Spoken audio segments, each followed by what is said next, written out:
μικρομεσαίες επιχειρήσεις και πολλές μικρομεσαίες των κρατών μελών, προκειμένου να γίνουν εξωστρεφείς ή να ενδυναμώσουν την εξωστρέφειά τους, χρειάζονται μεταξύ των άλλων πρόσβαση σε στρατηγική πληροφόρηση, σε κατάρτιση και σε δικτύωση B2B και B2G συναντήσεις στο εξωτερικό.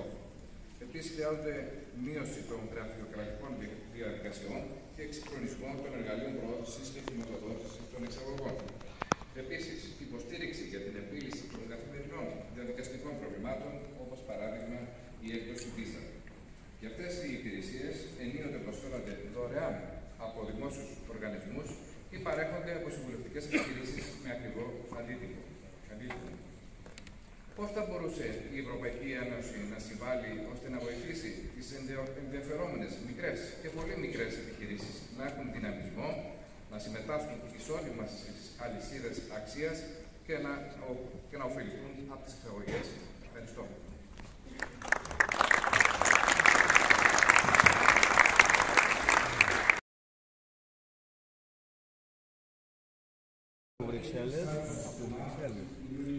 Is at the moment war in China.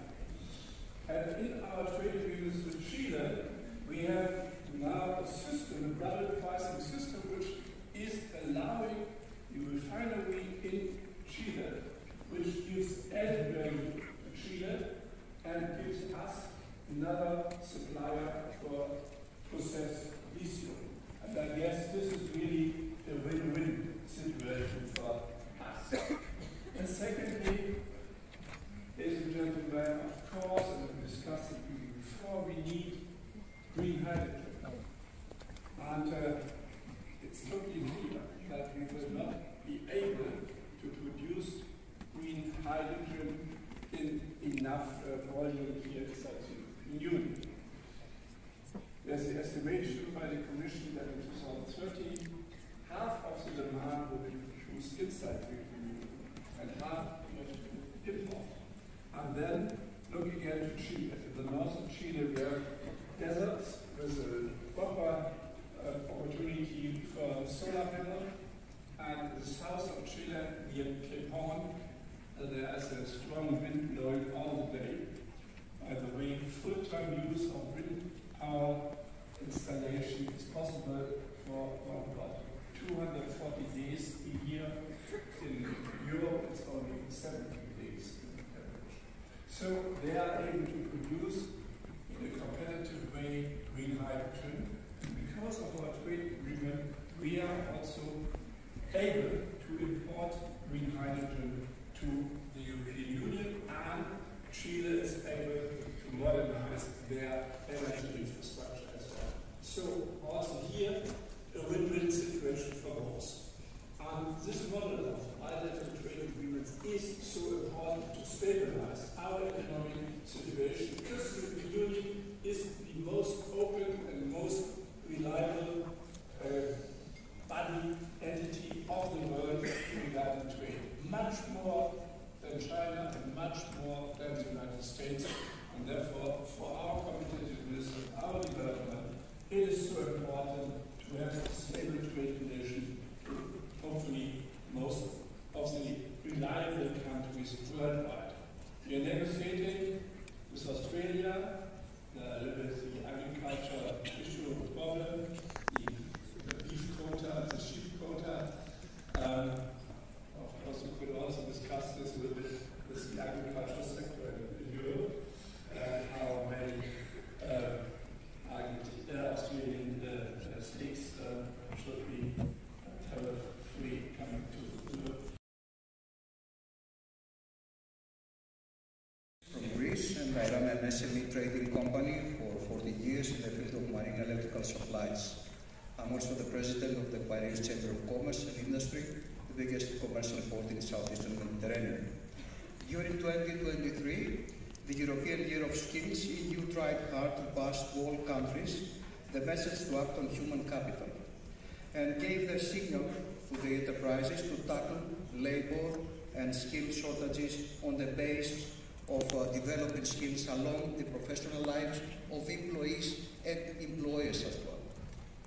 Nowadays, at the top of our priorities, and especially the SMEs, is the difficulty to find talented staff in practical, fast, and realistic way. Therefore, we must invest in lifelong learning and vocational training in order to promote upskilling and reskilling, but with one very important point. We must avoid wage price spirals. Development is the level, the developing of skills is actually our vehicle to our green and digital transition. And also is the key to boost our company's competitiveness in the next demanding years. I wish that after this year's session, our entrepreneurial choices will be loud European voices. Thank you.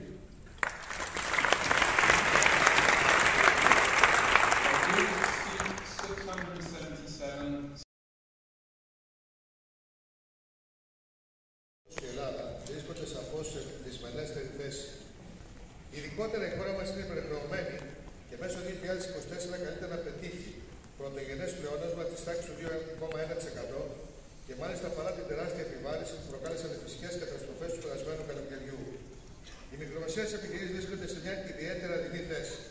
Εδώ και πολλούς μήνες αντιμετωπίζουν τη μείωση του κύκλου εργασιών τους, καθώς η ακρίβεια περιορίζει τα πάνε των οικοκυριών στα βασικά αγαθά. Παράλληλα, οι μικρομεσαίες επιχειρήσεις καλούνται να τρέξουν όλο και πιο γρήγορα για να προλάβουν τις εξελίξεις της πράσινης και ψηφιακής μετάβασης και να παραμείνουν ανταγωνιστικές. Σε αυτή τη δύσκολη προσπάθεια χρειάζεται να υπερβούμε τεράστια εμπόδια με κυριότερο την πρόσβαση στη χρηματοδότηση. Ειδικά οι μικρομεσαίες επιχειρήσεις εξαρτώνται σε μεγάλο βαθμό από τον τραπεζικό δανεισμό και την ύπαρξη χρηματοδοτικών εργαλείων. Στην Ελλάδα, οι 7 στις 10 μικρομεσαίες επιχειρήσεις δεν έχουν πρόσβαση στη χρηματοδότηση.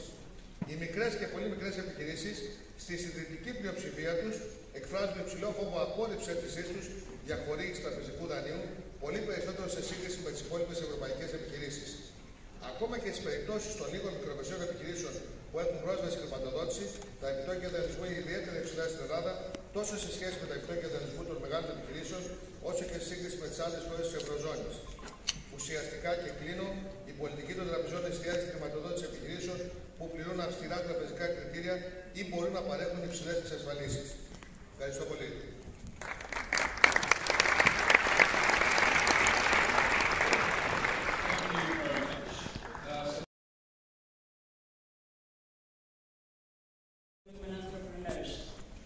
We live in a period of rising economic nationalism, deglobalization, geopolitical upheaval, the climate crisis.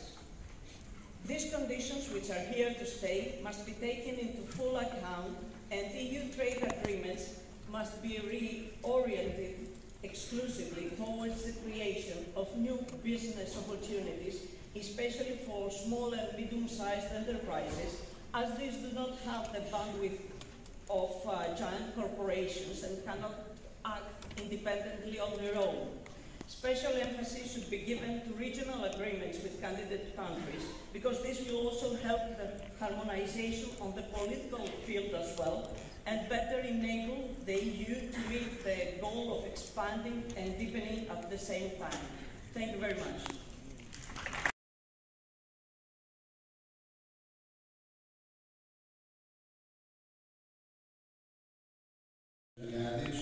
Είμαι 35 χρόνια πρόεδρος Επιμελητηρίου σε ένα μικρό νομό της Ελλάδος, τη Βιωτία, με πρωτεύουσα τη Λιβαδιά, την πόλη των νερών, με ποικιλόμορφη ενεργειακή δράση.